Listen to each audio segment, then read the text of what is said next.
pemirsa, di mana saja Anda berada. Saat ini saya berada di tepi Danau Tolire yang ada di kota Ternate. Saya ingin menceritakan tentang sejarah yang dipercayai oleh masyarakat desa Tolire, tepatnya di kampung Takome, tentang sejarah dan misteri terjadinya Danau Tolire yang mereka percayai, yaitu dengan adanya buaya putih yang mereka percaya saat ini buaya tersebut terdapat di dalam Danau Tolire. Buaya putih. Buaya jenis ini sangat langka di antara spesiesnya dan telah diamati di beberapa belahan dunia. Menurut statistik, dari setiap 2 juta buaya yang lahir di Amerika Serikat, hanya 40 buaya putih atau albino yang telah terdaftar. Salah satu yang paling terkenal adalah buaya bernama Cloud. Seekor albino berusia 15 tahun yang dipelihara di Universitas California, San Diego. Mata hewan ini sangat lemah karena kepekaan yang tinggi terhadap cahaya. Contoh lain adalah buaya berusia 14 tahun dengan nama White Diamond yang hidup di Louisiana dan sekarang berkeliling dunia dalam tur pertunjukan reptil. Seekor buaya putih bernama Pearl telah mendapatkan gelar buaya tercantik di dunia. Buaya ini telah hidup di kebun binatang Orlando selama 7 tahun dan berada di bawah pengawasan ketat para penjaga. Ini salah satu hewan paling populer di kebun binatang tersebut. Tubuh yang serba putih membuatnya berbeda dengan hewan lainnya. Mereka ditemukan pemburu Florida ketika berusia 3 tahun dan dikirim ke kebun binatang. Pearl panjangnya sekitar 230 cm dan beratnya 470 kg.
Semua itu saya sampaikan untuk menjadi dasar dalam menceritakan legenda Danau Tolire yang terletak di sebuah utara Pulau Ternate, Maluku Utara, Indonesia.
Tolire adalah pulau yang tidak hanya kaya akan rempah-rempah, namun juga kaya akan cerita rakyat serta tradisi yang diwariskan secara turun-temurun.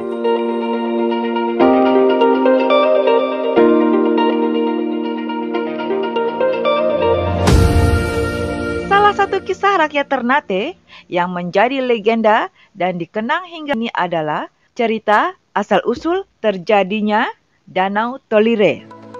Nuansa mistis bercampur haru mewarnai kisah klasik masyarakat Ternate saat itu. Uniknya, tempat-tempat yang menjadi bagian dari cerita ini masih dapat kita saksikan hingga saat ini. Alkisah, seorang ayah yang berhubungan intim dengan putrinya hingga sang putri tersebut mengandung. Padahal sang ayah konon adalah seorang pemimpin desa yang terletak di kaki Gunung Gamalama dan cukup dihormati oleh warganya. Setelah hubungan memalukan tersebut diketahui oleh penduduk desa, ayah dan putrinya ini pun mendapatkan hukuman sosial dengan diusir dari desa tempat mereka tinggal. Dalam kondisi sangat malu, sang ayah dan putrinya pun pergi. Namun, belum sempat mereka pergi, sebuah gempa bumi dahsyat terjadi melanda desa tersebut. Beberapa warga percaya bahwa gempa itu merupakan hukuman dari Yang Maha Kuasa karena perbuatan maksiat antara ayah dan putrinya tersebut. Desa itu pun terguncang kembali. Tanah retak dan muncul air serta menenggelamkan seluruh desa beserta penduduknya. Akhirnya desa tersebut pun menjadi sebuah danau raksasa yang dikenal sebagai Danau Tolire Besar. Kutukan ini tidak berhenti sampai di sini. Sang putri yang mengetahui datangnya bencana pun sempat melarikan diri hingga ke tepian pesisir pantai. Namun, gempa tersebut tetap terjadi di tanah tempat putri tersebut berpijak. Musibah yang terjadi di desa mereka pun kembali terjadi dan menciptakan danau lainnya yang lebih kecil dan dikenal sebagai Danau Tolire Kecil. Kisah memilukan ini juga menimpa penduduk desa tersebut. Mereka yang ikut terkena imbas dosa dari ayah dan putrinya itu membuat sang kuasa pun mengutuk mereka semua menjadi buaya putih penjaga Danau Tolire Besar. Kisah ini memang dipercaya hanya sebatas legenda. Namun, menurut pengakuan warga setempat, sudah banyak wisatawan ataupun penduduk lokal yang melihat langsung keberadaan buaya-buaya putih penunggu Danau Tolire Besar dengan mata kepala sendiri. Itu bukan buaya. Karena tadi itu manusia, Pak. Kalau buaya itu berarti manusia yang lewat di sini hancur semua. Tapi itu manusia. mungkin Itu hanya cuma Bapak lihat itu air saja. Tapi itu air itu hanya cuma pelantaran saja di atas. Tapi di bawah itu kampung, Pak. Itu satu kelurahan itu, Pak. Jadi buaya itu dia keluar DP anak, keluar DP besar, itu bukan buaya, itu manusia, Pak. Ini kubur alam, Pak. Jadi ini tidak boleh kasih sama dengan pariwisata lain, Pak.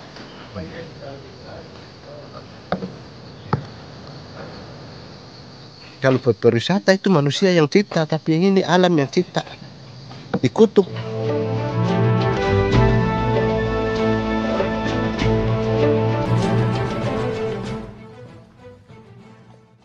Kamu tahu yang buaya dari mana? Buaya di Tolire Besar. Itu aslinya dari manusia. Manusia. Kenapa? Oh, tidak tahu. Dulu semua manusia. Ya semua manusia yang ceritanya dulu itu 144 orang. 44 orang. 144 orang. 144 orang sekarang buaya. Tong lihat di sini itu cuma lihat berita tong lihat itu bilang itu buaya, tapi bukan buaya, itu manusia. Kalau buaya sudah makan orang. Iya. Oh, begitu ya, orang Tolire percaya itu ya? Saya. Kalau buaya makan orang. Tapi itu bukan. Itu bukan buaya, itu manusia. Kalau buaya dia naik, dia lapar, dia naik cari orang, biar tong duduk di sini dia naik. Mencerita terhadap makanan di bawah. Saya. Ma itu bukan buaya. Ma itu hari kan anak di sini. dong turun di situ di danau itu kan, dong dari sini dong ribut, baru dong ada bawa minuman, ada bawa cewek, dong ribut di sini, dong turun di bawah, dong berenang, dong turun ke bawah, betul. Pas ke bawah, dia laju-laju dari sana sama dengan speed ini.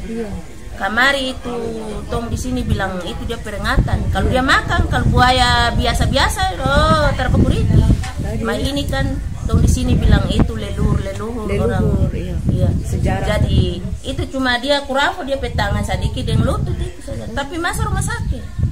Tapi dia termakan ya? Terada. Dia pekuku cuma kore begitu. Itu peringatan tong di sini bilang itu peringatan, jangan ulang kedua kali. Kalau mau lewat situ ikut mana? Bisa? Jangan ikut sebelah sana. Bisa turun? Bisa. Jadi saya bilang orang tua-tua kan dong tidur. Orang tua-tua tengah hari kah dong tidur. Kalau tong ribut, dong bangun. Woi, jangan beribut. Kah orang sedang ada baca cerita kah apa? Orang petampa nih. Woi, jangan ini apa beribut. Ada orang duduk kah, ada orang istirahat ini kok beribut. 1 kali belum, 2 kali, ketiga kali langsung dapat pokoknya apa? Lempar. Jadi manusia begitu saja toh, apalagi itu orang leluhur itu. Terkait kutukan ini, warga setempat juga percaya bahwa tidak ada satupun orang yang mampu melemparkan batu hingga ke tengah danau. Berbagai kisah yang terkait legenda ini menjadi daya tarik tersendiri bagi para wisatawan yang akan berkunjung ke Danau Tolire. Bahkan, para penjual makanan yang ada di dalam kompleks objek wisata Danau Tolire dapat menjual batu-batu kerikil untuk membuktikan bahwa tidak ada satupun yang dapat melempar batu hingga ke tengah danau.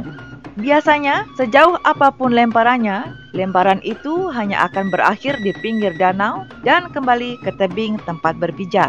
Terlepas dari kisah legenda yang memilukan ini, Danau Tolire tetaplah danau yang sangat mempesona. Hamparan danau seluas 5 hektar dengan kedalaman mencapai 50 meter menjadi daya tarik bagi para wisatawan. Para penduduk lokal pun memanfaatkan situasi ini untuk berdagang dan membuka lapak makanan ringan di tepi Danau Tolire. Biasanya mereka menjual pisang goreng khas dari Ternate, umumnya disebut dengan pisang mulut bebek, serta menjual kelapa muda yang menjadi andalan bagi para wisatawan sembari mereka menikmati waktu santai di Danau Tolire. Terima kasih telah menonton video saya. Jangan lupa subscribe, like, share, and comment, dan jangan lupa klik tombol pada YouTube video channel saya. Terima kasih.